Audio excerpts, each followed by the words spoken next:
welcome to this tutorial.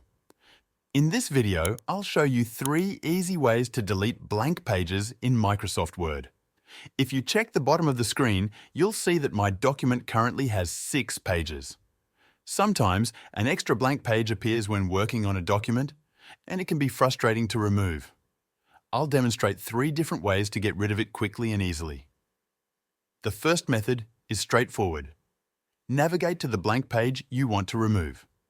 Click at the very top of the page, then press the Backspace key on your keyboard. You might need to press it 2 or 3 times until the page disappears completely. Once you do this, check the bottom of the screen again, and you'll see that the extra page is gone, leaving you with just 1 page. The second method involves using hidden formatting marks. Go to the Home tab at the top of the screen and look for the paragraph icon, which looks like a backward letter P. Click on it, and you'll see all the hidden formatting symbols in your document.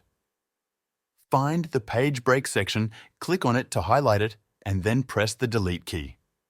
This will remove the blank page immediately.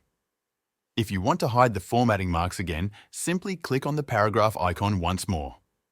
The third method uses the Navigation Pane. Go to the View tab and click on Navigation Pane. This will open a panel on the left side of the screen. Click on the Pages tab, where you'll see a list of all the pages in your document.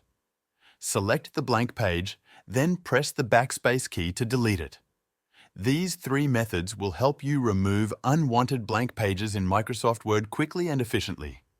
If you found this tutorial helpful, please like, share, and subscribe.